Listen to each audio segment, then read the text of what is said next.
یہاں پر فضول بولنے کی ضرورت نہیں، میرا آفس ہے، تمہارا کمرہ نہیں۔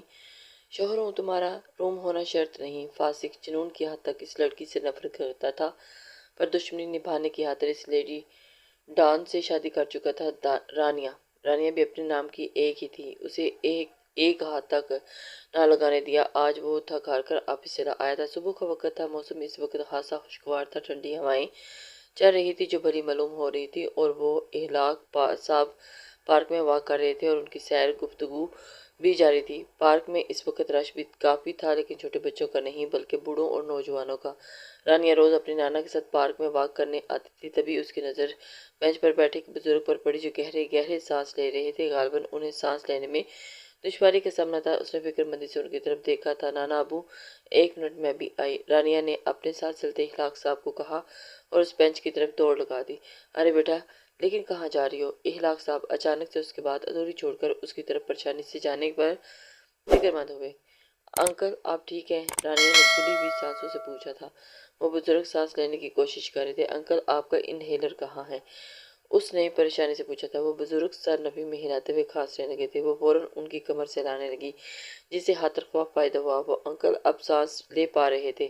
اخلاق صاحب بھی آگے تھے۔ کیا ہوا؟ خیر تو ہے؟ اخلاق صاحب کے لہجے میں تفکر واضح تھا۔ جی اب ٹھیک ہے، رانی نے ریلیکس ہوتے ہوئے کہا تھا۔ میرا انہیلر گھر رہ گیا ہے اور مجھے استھما کا پرابلم ہے۔ سانس نہیں آ رہی تھی، لیکن بچی نے آ کر مدد کر دی۔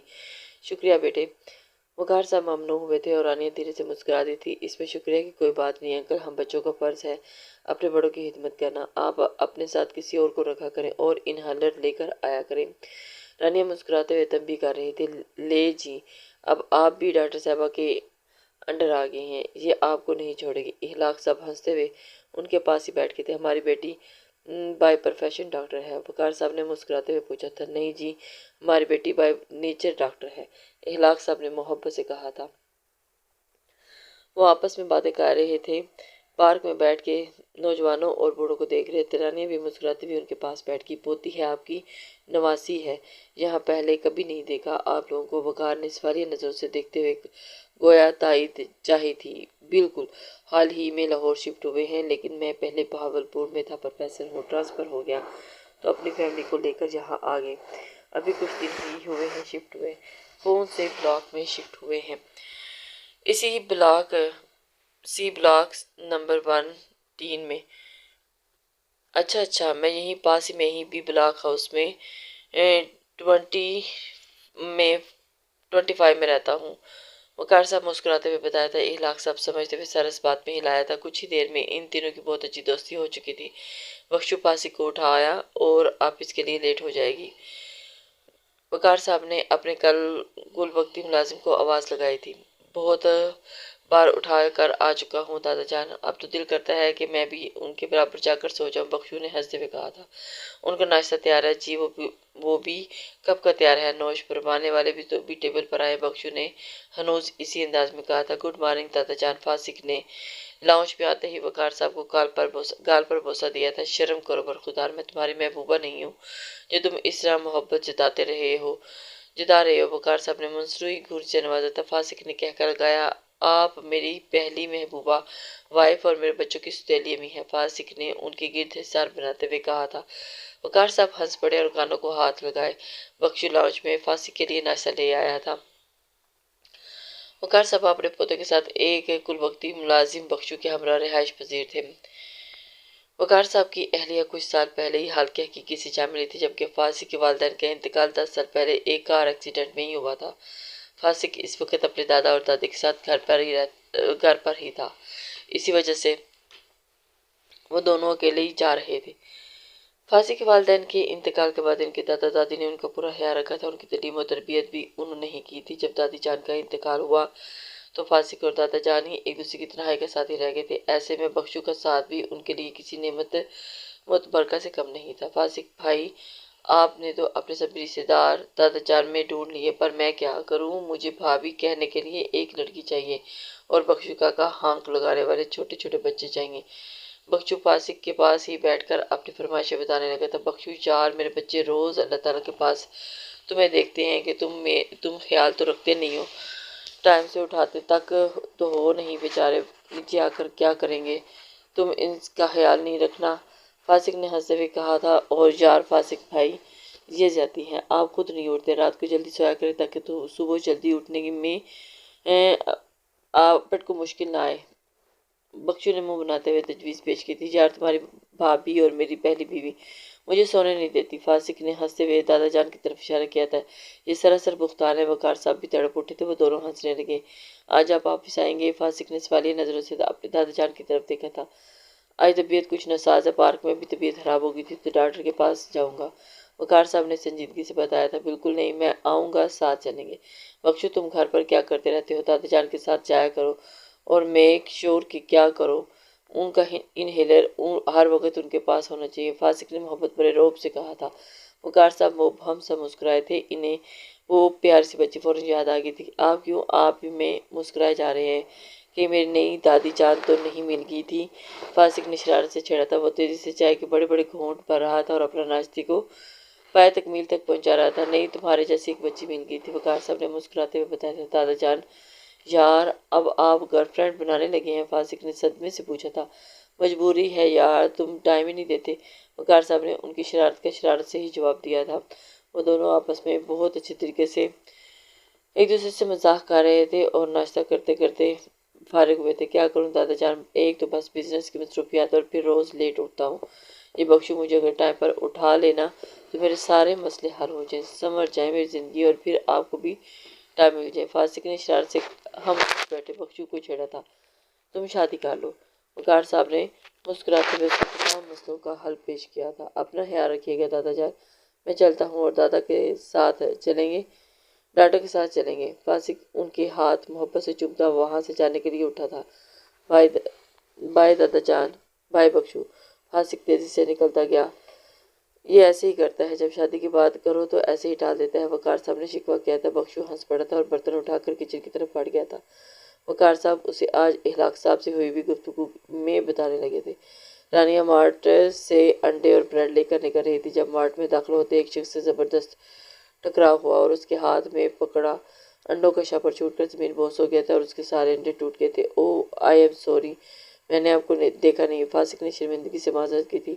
آنکھیں انجو پٹر، جو دیکھا نہیں، نقصان کر دیا میرا، سارے انڈے ٹوٹ گئے۔ اندازہ بھی ہے انڈے کتنے مہنگے ہوتے ہیں، یہی کسی غریب کے منہ جاتے تو تمہیں بھی دعائیں دیتے اور مجھے بھی۔ سارے انڈے توڑ دیے۔ انسان تو دیکھ لیتا ہے کہ کوئی مارٹ سے کچھ لے کر نکل رہا ہو سکتا ہے، صرف اندھا دھند اپنا چلنا مہارت نہیں ہوتی، ارد گرد کا ہوش بھی رکھ لینا چاہیے۔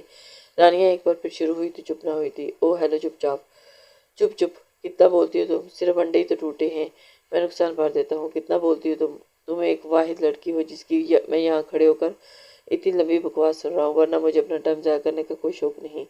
فاسق نے اسے ٹھیک ٹھاک چاڑ دیا تھا، دوسروں کو چاہے پیسے ضائع ہو جائے، بس اپنا ٹائم نہ ضائع ہو۔ رانیہ بھی کسی سے کم نہ تھی۔ آئندہ جب تم انڈے لے کر نکلو تو اپنے پیچھے ایک ٹینکر کھڑے کر دینا تاکہ تمہارا چند سو کا نقصان نہ ہو۔ فاسق نے سراسر مذاق اڑایا تھا اور والٹ سے 1000 کا نوٹ نکال کر اس کے ہاتھ میں ہاتھ پکڑا کر زور سے پٹکا تھا۔ زیادہ انڈے لے لینا، میری طرف سے خیرات ہی سہی، فاسق نے احسان مندی سے کہا تھا اور اس کو ایک طرف کرتا ہوا اندر چلا گیا۔ رانیہ صدمے سے اس کی پشت کو گھور رہی تھی اور پھر ہاتھ میں پکڑے 1000 کا نوٹ دے کر غصہ اود آیا اور تیزی سے اس کی طرف بڑھی۔ باسر مسٹر بددماغ، رانیہ نے چبھتے ہوئے لہجے میں کہتے ہوئے اس کا کندھا ہلایا تھا۔ فاسق ایسے پلٹا جیسے اس کا نام واقعی بددماغ تھا۔ رانیہ نے تمسخر اڑاتی ہوئی نظروں سے اس کی طرف دیکھا اور پرس میں سے 500 روپے اور نکال کر 1500 اس کی ہتھیلی پر پٹکے تھے۔ تمہاری 1000 کی ہدایت اور میرا 500 کا صدقہ تمہارے کام آئے گا، رانیہ غصے سے کہتے ہوئے یہ جا وہ جا ہو گئی تھی۔ فاسق غصے سے مشتعل ہوتے ہوئے اس جگہ کو دیکھ رہا تھا جہاں سے وہ ابھی بھی گزری تھی۔ میں تمہیں دیکھ لوں گا، فاسق نے دانت کچکچائے اور پیمنٹ کرتا ہوا اپنا سامان لیتا ہوا مارٹ سے باہر آ گیا تھا۔ رانیہ مین روڈ پر کھڑی اپنی مطلوبہ بس کا انتظار کر رہی تھی۔ آفس حاضر تھے اور ٹریفک کا بے ہنگم شور تھا۔ وہ مین روڈ پر کھڑی تھی، چہرے پر آیا پسینہ صاف کر رہی تھی، جب اس کی نظر اپنے قریب آتی مطلوبہ بس پہ پڑی اور اس سے پہلے کہ وہ بس روک کر اس میں سوار ہوتی، وہ تیزی سے بس روکنے کے لیے آگے آئی اور اپنی جلد بازی کی وجہ سے آتی گاڑی کو نظر انداز کرتی اس کے پیچھے آ گئی تھی۔ تبھی گاڑی کے ڈرائیور نے گاڑی کو زور سے ایک بریک لگائی اور ٹائر کے چرچرانے کی آواز فضا میں گونج اٹھی تھی۔ اگر وہ گاڑی ڈرائیو بروقت بریک نہ لگاتا تو یقیناً حادثہ پکا تھا۔ رانیہ سڑک پر اس کار کے بیچوں بیچ چہرے پر ہاتھ رکھے آنکھیں بند کیے کھڑی تھی۔ محترمہ، آپ کو میری ہی گاڑی ملی تھی خودکشی کرنے کے لیے؟ فاسق بناتا ہوا اس لڑکی پر دھاڑا تھا۔ اپنے قریب آتی ہوئی رانیہ دھاڑا اور پر رانیہ میں ہوش آئی۔ وہ بچ گئی تھی، شکر ہے۔ اس نے اپنی آنکھیں کھولی۔ آئی ایم سو تم؟ رانیہ چیخی تھی۔ تم یہاں کیا کر رہی ہو؟ وہ بھی میری گاڑی کے آگے؟ فاسق چلایا تھا۔ آج تو موقع ہاتھ آیا تھا۔ لوڈو کھیل رہی ہوں؟ کون سا باکس لوگے؟ رانیہ نے دوستانہ لہجے میں پوچھا تھا۔ اسٹوپڈ، ایکسیڈنٹ ہونے والا تھا، ساری غلطی تمہاری ہے۔ ہمیشہ کی طرح آنکھیں گھر چھوڑ کر آئے ہو تو تم تو چلے تھے آج مجھے مارنے۔ بھری جوانی میں مجھے مرحومہ بنانے رانیہ اچھے سے جانتی تھی کہ آج غلطی اس کی تھی، لیکن فاسق کو دیکھ کر وہ معذرت کا ارادہ ترک کر چکی تھی۔ اگر تم اپنی زندگی سے نا امید ہو چکی تو یہ میرا مسئلہ نہیں ہے۔ سڑک بھری پڑی ہے، کسی بھی گاڑی کے آگے آ جاؤ۔ اچھا ہے دھرتی سے تم جیسی بدزبان لڑکی کا بوجھ کم ہی ہوگا۔ فاسق بھی کسی سے کم نہیں تھا۔ رانیہ آنکھیں پھاڑے اسی کی بکواس سن رہی تھی۔ آج تمہاری غلطی تھی۔ اس نے رانیہ کو قائل کرنا چاہا تھا، حالانکہ وہ اس بات سے بھی واقف تھا کہ اس کا کوئی ہاتر خواہ فائدہ نہیں ہونے والا تھا، لیکن پتہ نہیں کیوں وہ اس سے غلطی کا احساس دلا رہا تھا۔ ایک سجیشن دوں؟ رانیہ نے دوستانہ لہجے میں بات کا آغاز کیا تھا۔ تم یہ چابی اپنے بڑوں کو جا کر دے دو۔ انہیں کہہ دو کہ تمہیں وہ کھلونے والی گاڑیاں لا دیں، کیونکہ تمہیں ابھی یہ چابی چلانی نہیں آتی۔ تم اس گاڑی کو ڈمی سمجھ کر لوگوں پر اڑاتے پھر رہے ہو۔ رانیہ نے ایسے کہا جیسے وہ کسی بچے کو سمجھا رہی تھی۔ وہ بل کھڑ کر رہ گیا۔ محترمہ، آپ راستے سے ہٹ جائیں تاکہ یہ بچہ آفس جا سکے۔ وہ ایک لفظ چباتا ہوا کہتا ہوا اپنے راستے سے ہٹانے کا اشارہ دے چکا تھا۔ یہ بچہ نہیں، کالی بلی ہے تم۔ پہلے تم نے میرا راستہ کاٹا اور پھر میرے اندے ٹوٹ گئے، اور آج تم نے میرا راستہ کاٹا۔ پتہ نہیں یہ جاب ملے گی یا نہیں۔ وہ تعصب سے کہتے ہوئے قریب آتی بس کو روکتی گئی اور اس میں سوار ہو چکی تھی۔ وہ دل ہی دل میں اسے 100 باتیں سناتا ہوا ڈرائیونگ سیٹ پر سنبھال چکا تھا۔ وہ لڑکی جاتے جاتے بھی اسے منحوس کہہ گئی تھی۔ وہ دانت پیستا ہوا اپنی راہ پر ہو لیا۔ وہ کینڈیڈیٹس کی سی وی دیکھ رہا تھا اور آج اس کے آفس کے باہر کینڈیڈیٹس کی لائن لگ چکی تھی۔ وہ مزید سٹاف ہائر کر رہا تھا اور انٹرکام اٹھا کر اس نے اگلے کینڈیڈیٹ کو آنے کی اجازت دی۔ آفس کا دروازہ نہ کر کے وہ اندر آئی۔ ہاتھ کے اشارے سے فاسق نے اسے بیٹھنے کا اشارہ کیا تھا۔ فاسق راکنگ چیئر کا رخ کھڑکی کی طرف تھا۔ وہ کچھ اسٹڈی کر رہا تھا اور رانیہ چیئر کی سیٹ پر بیٹھ گئی تھی۔ میں نے آپ کی فائل اسٹڈی کی ہے۔ کوئی ایک ریزن بتائیں جس پر ہماری کمپنی آپ کو ہائر کر سکے۔ سوال پوچھتے ہوئے فاسق نے اس کا چہرہ دیکھنے کے لیے اپنا رخ ٹیبل کی طرف موڑا تھا۔ سامنے ہی رانیہ کو بیٹھا دیکھ کر اس کے تن بدن میں آگ تو لگ ہی گئی تھی۔ تم یہاں کیا کر رہی ہو؟ انٹرویو دینے آئی ہوں، رانیہ نے ایسے کہا جیسے ان دونوں کے درمیان ہوا ہی کچھ نہ ہو۔ میرے آفس میں قابل لوگوں کی ضرورت ہے، بدتمیز لوگوں کی نہیں۔ سر، آپ مجھے ایک چانس دے کر تو دیکھیں۔ آپ نے میری سی وی بھی تو دیکھی ہے، رانیہ نے خلاف توقع نرمی سے کہا تھا۔ دیا تھا ایک چانس، صبح ہی دیا تھا۔ تم نے مجھے جاتے جاتے بھی منحوس کہہ گئی تھی، تو اب سوچ رہا ہوں کیوں نہ لگے یہ ہاتھ اپنی نحوست بھی دکھا دوں۔ فاسق نے کاٹدار لہجے میں کہا تھا۔ رانیہ نے منہ بنایا تھا۔ وہ اصل میں لیٹ ہو رہی تھی۔ رانیہ نے بات کا آغاز کیا تھا کہ فاسق نے بات درمیان میں ہی کاٹ دی تھی۔ آؤٹ! سر، ایک چانس تو دے دیں پلیز سر، گیٹ آؤٹ! اگر تم یہاں سے نہیں گئی تو میں اپنے گارڈز کو بلوا کر دھکے دے کر تمہیں باہر پھینکوا دوں گا۔ فاسق نے دھمکی دی تھی۔ میں نے کوئی چوری نہیں کی جو آپ مجھے دھکے دے کر نکلوائیں گے۔ جاب کے لیے تو آئی تھی نا، نہیں دینی ہے تو نہ دیں۔ رانیہ کا ضبط جواب دے گیا تھا۔ وہ ٹیبل پر ہاتھ مارتے ہوئے اٹھی اور اپنی فائل اٹھا کر وہاں سے نکل گئی۔ آفس سے نکلتے ہوئے ایک آخری نظر فاسق پر ڈالی تھی۔ سر، ایک بار ضرور سوچ لیجیے گا کہ آپ مجھے یہ جاب کیوں دینی چاہیے۔ اس کے بعد رانیہ وہاں سے نکل گئی تھی۔ فاسق آنکھیں کھولے اس کی خود اعتمادی دیکھ رہا تھا۔ عجیب لڑکی ہے، سر جھٹکتا ہوا اگلے کینڈیڈیٹ کو اندر بھیجنے کا کہہ چکا تھا۔ نانا جان کو کیا کہوں گی؟ رانیہ لفٹ کے باہر کھڑی خود کلامی کر رہی تھی۔ ہاں تو ہوا تو یہ منحوس ہی۔ صبح اس کی شکل دیکھی تھی اور ابھی ہاتھ جاب سے بھی نکل گئی تھی۔ رانیہ نے منہ بنایا تھا۔ لفٹ کا دروازہ کھلا تھا۔ رانیہ نے سائڈ پر ہو کر لفٹ سے نکلنے والے کو جگہ دی تھی اور آگے بڑھتے ہوئے اسے دیکھ کر پلٹے۔ رانیہ، بیٹا تم یہاں؟ وقار صاحب از حد حیران تھے۔ دادا جان، آپ یہاں کیسے؟ رانیہ وقار صاحب کی آواز سنتے ہوئے اپنے خیالوں کی دنیا میں سے باہر آئی تھی۔ وہ لفٹ میں سوار ہونے والی تھی کہ ٹھہر کی۔ میں تو یہاں جاب کے لیے آئی تھی، لیکن اب نکل گئی ہوں ہاتھ سے، رانیہ نے اداسی سے کہا تھا۔ کیوں، کیا ہوا؟ وقار صاحب نے حیرت سے پوچھا تھا۔ وہ صبح ہی اس دن فاسق سے ملاقات ہوئی اور وہ اپنی گور پیشانیوں کے بارے میں بتانے لگی۔ رانیہ کا چہرہ اترا ہوا تھا۔ یہ کمپنی اس کی ہوتی یہ ضروری تھا کیا؟ رانیہ نے مجھے دل سے کہا تھا۔ میں اب نانا جان کو کیا کہوں گی؟ وہ بہت اداس تھی۔ مل جائے گی جاب، تم تیار رکھو۔ وقار صاحب نے اس کے سر پر ہاتھ پھیرتے ہوئے کہا تھا۔ آپ جہاں کیا کر رہے ہیں؟ رانیہ کو خیال آیا تو پوچھنے لگی۔ کسی دوست سے ملنے آیا ہوں، وقار صاحب نے مسکراتے ہوئے کہا۔ رانیہ نے اس بات میں سر ہلا دیا تھا۔ مل لیں پھر ساتھ چلتے ہیں۔ مل چکا ہوں، تم چلو۔ وقار صاحب نے مسکراتے ہوئے آگے بڑھنے کا اشارہ کیا۔ رانیہ مسکراتی ہوئی لفٹ میں سوار ہو گئی تھی۔ وقار صاحب بھی اس کے ساتھ ہی تھے۔ وہ دونوں ایک ساتھ ہی لفٹ سے باہر نکل آئے تھے۔ وقار صاحب لان میں بیٹھے شام کی چلتی ہوئی ٹھنڈی ہواؤں کے مزے لے رہے تھے۔ کافی دن کے بعد اتنا خوشگوار موسم ہوا تھا۔ وہ موسم سے لطف اندوز ہو رہے تھے، تبھی پورچ میں فاسق کی گاڑی آ کر رکی۔ فاسق نے لان میں بیٹھا دیکھ کر وہیں چلا آیا۔ بخشو اپنا کوٹ اور لیپ ٹاپ بخشو کو دے کر تھما کر وہ ان کے پاس ہی لان میں چیئر پر بیٹھ گیا تھا۔ کیسی طبیعت ہے دادا جان؟ بالکل ٹھیک، بالکل طبیعت سیٹ ہے، وہ اس کے دادا جان نے اسے جواب دیا تھا۔ آج آپ آفس آئے تھے اور مجھے ملے بغیر ہی چلے گئے، تمہیں مخبری ہو گئی؟ ظاہر ہے میرے دادا جان آئیں اور مجھے ملے بغیر ہی چلے جائیں، سوچنے والی بات تو ہے نا۔ ایسا کیا ہوا فاسق بیٹا؟ مجھے تم سے ایک کام ہے۔ آپ حکم کریں دادا جان۔ فاسق نے بخشو کے ہاتھ سے پانی کا گلاس لیتے ہوئے کہا تھا۔ تمہارے آفس میں ایک لڑکی کو جاب دلوانی ہے، اسی کالونی میں رہتی ہے، اپنے نانا کے ساتھ۔ اس کے والدین حیات نہیں ہیں، حال ہی میں باول پور سے یہاں شفٹ ہوئے ہیں۔ میری بہت اچھی دوست ہے، میرے دل کے بہت قریب ہے، تو بھیج دیں، آفس میں دیکھ لوں گا، اگر اس میں قابلیت ہوئی تو ضرور۔ اس میں قابلیت ہے، لیکن یہ جاب قابلیت کے ساتھ ساتھ میری سفارش پر بھی چاہیے۔ دادا جان آپ سفارش کر رہے ہیں؟ فاسق نے انہیں چھیڑا تھا۔ ہاں بالکل، اگر اتنی اچھی بچی ہو تو سفارش کرنا فرض بنتا ہے۔ نام کیا ہے اس کا؟ فاسق کو تجسس ہوا تھا۔ میں رانیہ کی بات کر رہا ہوں، وقار صاحب نے نرمی سے بتایا تھا۔ بیٹا پانی پیتے ہوئے فاسق کو چھوکا لگا تھا۔ اس بدتمیز بددماغ لڑکی کو؟ نہیں دادا جان، ممکن نہیں، اس کی میرے آفس میں تو کیا میرے آس پاس بھی جگہ نہیں۔ فاسق حد سے اکھڑ گیا تھا۔ اس کی جگہ تم اپنے آفس میں بناؤ گے اور اپنے پاس بھی۔ وقار صاحب نے دھونس جمائی تھی۔ دادا جان یاد آ گیا، آج وہ آئی تھی، اس کا اکیڈمک ریکارڈ اچھا نہیں ہے۔ فاسق نے جان چھڑانے کی چاہی تھی۔ ممکن ہی نہیں، اس کا رزلٹ آنے پر اس کے نانا اور اس کے دادا نے ہی تو اس کے ساتھ مٹھائی کھائی ہے۔ وقار صاحب نے منہ بھر سے مسکراہٹ لیے بتایا تھا۔ وہ سمجھ گئے تھے کہ وہ انہیں ٹال رہا ہے۔ وہ شوگر پیشنٹ کو زہر دیتی ہے؟ فاسق نے غم و غصے سے پوچھا تھا۔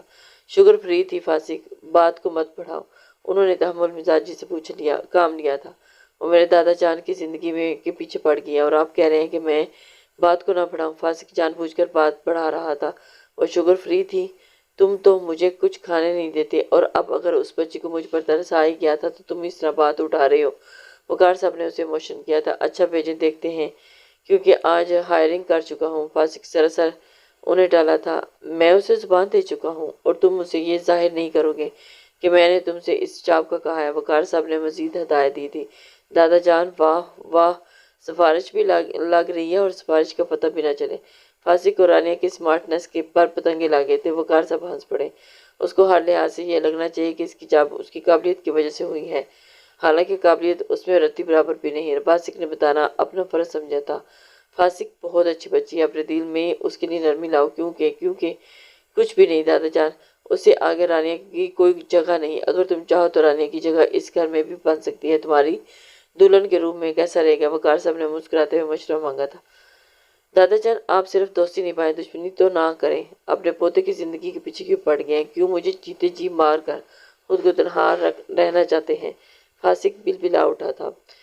میں تمہارے بھلے کے لیے کہہ رہا ہوں، استغفراللہ، فضول کوئی مت کرو، وہ آئے گی تو ہم دونوں کی تنہائی بانٹ لے گی، سوچنا اس بارے میں۔ وقار صاحب ہاتھ سے سنجیدہ نظر آ رہے تھے۔ بخشو تم چائے بناؤ، دادا جان کی طبیعت ٹھیک نہیں، پھر انہیں میڈیسن بھی دیتے ہیں تاکہ یہ آرام کریں۔ فاسق تیزی سے اپنی جگہ سے اٹھا اور بخشو اور وقار صاحب ہنس پڑے۔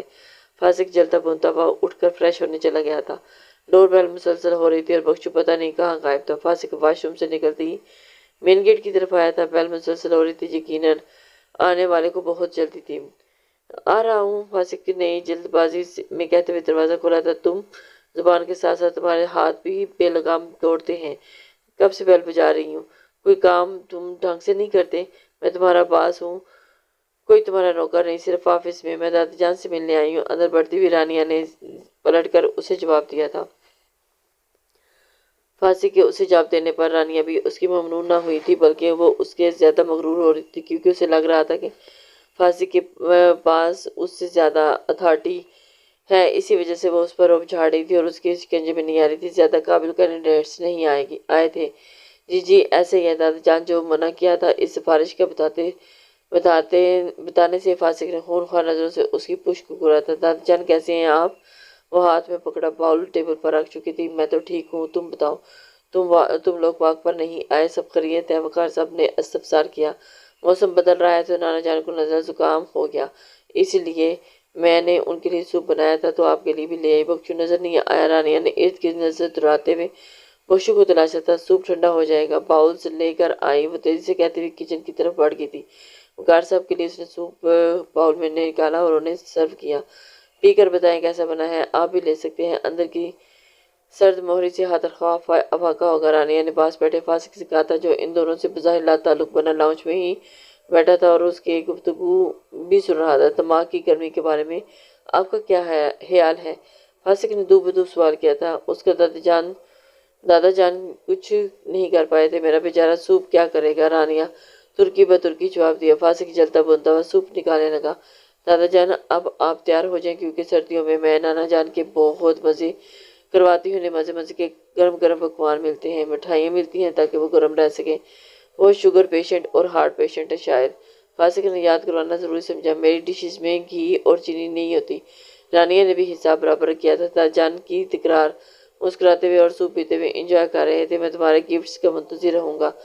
دادا جان نے رانیہ کے سر پر ہاتھ رکھا تھا۔ بھئی سوپ تو بہت مزے کا ہے نا؟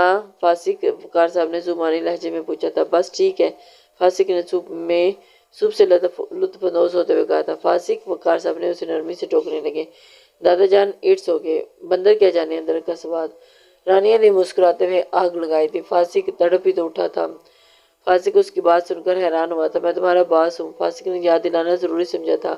میں اس وقت دادا جان کے ساتھ ہوں، چلتی ہوں دادا جان، جب سڑو چلا جائے تو مجھے کال کیجیے گا، میں پھر آؤں گی اور ڈھیروں باتیں کریں گے۔ وہ مسکراتے ہوئے اٹھ کر چلی گئی اور پیچھے فاسق اسے گھورتا رہ گیا۔ فاسق بیٹا، مجھے رانیہ اس گھر کی بہو اور تمہاری دلہن کے حوالے سے بہت پسند آئی ہے، کیا کہتے ہو؟ کچھ دیر کے بعد انہوں نے سنجیدگی سے کہا تھا۔ جیسے آپ کی مرضی، فاسق نے کچھ سوچتے ہوئے کہا تھا۔ وقار صاحب خلاف توقع اس کا جواب سن کر حیران ہوئے تھے۔ تم نے انکار نہیں کیا؟ وقار صاحب اپنے دماغ میں مچلتے ہوئے سوال کو زبان دی تھی۔ کیونکہ آپ کو پسند ہے، وہ نرمی سے بولے تھے۔ وہ تو اٹھو بھائی، مبارک باد لو۔ فاسق ہنسا ہوا اور دادا جان کے سینے سے آ لگا۔ دادا جان نے اس کی پیٹھ تھپکتے ہوئے ڈھیر دعائیں دی تھی۔ وہ ان سے بغل گیر ہوئے دل ہی دل میں رانیہ کو چھٹی کا دودھ یاد دلانے کا منصوبہ بنائے ہوئے تھا۔ فاسق کمرے میں داخل ہوا تو بیڈ کو خالی پایا تھا۔ ارد گرد نظر دوڑائی تو اسے رانیہ اپنے برائیڈل ڈریس سنبھالتی ہوئی نظر آئی تھی۔ گھر کی بالکل سادہ سے حلیے میں تھی اور اس میں نئی دلہنوں والی کوئی بات نہیں تھی۔ فاسق کا پارا چڑھ گیا تھا۔ تو تم نے میرا انتظار نہیں کیا؟ فاسق نے صدمے سے پوچھا تھا۔ یہ شادی تمہاری مرضی سے نہیں ہوئی اور نہ ہی میری۔ تم مجھے پسند بھی نہیں کرتے، انتظار کرنے کا کوئی فائدہ نہیں تھا۔ ہم گڈ، جب تم سب جانتی ہو تو پھر اس بات کو بھی سمجھ لو کہ تمہاری چیزیں مجھے یہاں وہاں بکھری نظر آئیں۔ ڈریسنگ روم سے اپنا سامان ہٹا لو، یہ کمرہ جتنا تمہارا ہے اتنا ہی اب میرا بھی ہے، سو میرا سامان دیکھنے کی عادت ڈالو۔ رانیہ نے بیڈ پر تکیہ ٹھیک کرتے ہوئے کہا تھا۔ اور ہاں، مجھ سے یہ امید مت رکھنا کہ میں دکھی دلہنوں کی طرح صدمے سے صوفے پر سوں گی، یہ بیڈ بھی جتنا تمہارا ہے اتنا ہی میرا ہے، رانیہ نے بیڈ پر لیٹتے ہوئے کہا تھا۔ فاسق حق دکسا اس پر سر پر کی باتیں سن رہا تھا۔ ٹھیک ہے، لیٹ جاؤ تم بیڈ پر، لیکن ایک بات یاد رکھنا، مجھے بیڈ پر ایک بال بھی ٹوٹا ہوا نظر نہیں آنا چاہیے، ورنہ اچھا نہیں ہوگا۔ تم بھی اگر 1 انچ بھی میرے قریب آئے تو یہیں سے دھکے دوں گی، رانیہ نے غصے سے کہتے ہوئے کروٹ بدل دی تھی۔ فاسق تو یہ سوچے بیٹھا تھا کہ اسے بدلہ لے گا، لیکن لیڈی ڈان تو اس سے آگے آتے ہی ہری جھنڈی دکھاتی تھی۔ فاسق، تمہارے 2 بجے میٹنگ ہے، یہ تو فائل اسٹڈی کر لو۔ رانیہ نے اس کی طرف فائل بڑھائی تھی۔ ان دونوں کی شادی کو 1 ہفتہ ہو چکا تھا، لیکن دونوں کے درمیان تعلق کوئی تبدیلی نہیں آئی تھی۔ بظاہر تو دادا جان کے سامنے نارمل بیہیو کرتے، پر آپسی رشتے میں بہت ہی سنگین نوعیت کا تھا۔ دونوں ایک دوسرے کی طرف نظر اٹھا کر بھی نہیں دیکھتے تھے۔ تمیز کہاں چھوڑ آئی ہو، واپس جاؤ، دروازہ ناک کر کے اجازت ملنے پر اندر آؤ، تمیز کے دائرے میں بات کرو۔ فاسق نے ایسا کچھ نہیں کیا۔ ہاں، تم یہ فائل اسٹڈی کر لینا۔ رانیہ فائل رکھ کر پلٹ گئی تھی۔ تم دروازہ ناک کر کے نہیں آئی اور منہ پھاڑ کر مجھے فاسق کہہ رہی ہو، اور کہہ رہی ہو کہ کچھ نہیں کہا۔ تم آفس میں مجھے سر کہو گی اور ایک گیپ میں رہو گی، فاسق نے سرد مہری سے کہا تھا۔ مجھے بھی تمہارے سر پر سوار ہونے کا شوق نہیں۔ مجھے دادا جان نے کہا تھا کہ تم جس طرح ہم گھر میں ایک ساتھ رہتے ہیں، اسی طرح آفس میں بھی شیئر کریں گے۔ وہ جلد ہی میرے لیے تمہارے برابر کا آفس تیار کروا رہے ہیں، اور تم کسی غلط فہمی میں مت رہنا۔ تو تمہارا مشن کامیاب ہوا۔ بہت کم وقت میں پہلے تم نے میرے دادا جان کے دل میں جگہ بنائی اور پھر میری کمپنی اور اب میرے روم میں۔ یہاں پر فضول بولنے کی ضرورت نہیں، رانیہ چلائی تھی۔ میرا آفس تمہارا کمرہ نہیں، اسی لیے حدود یاد کروا رہی ہوں۔ رانیہ نے ایک ایک لفظ چبا کر کہا تھا، شوہر ہوں تمہارا، روم ہونا شرط نہیں۔ فاسق نے کھڑے ہوتے ہوئے جھٹکے سے کھینچ کر اپنے قریب کیا اور رانیہ جھٹکے سے اس کے سینے آ لگی۔ فاسق جنون کی حد تک اس لڑکی سے نفرت کرتا تھا۔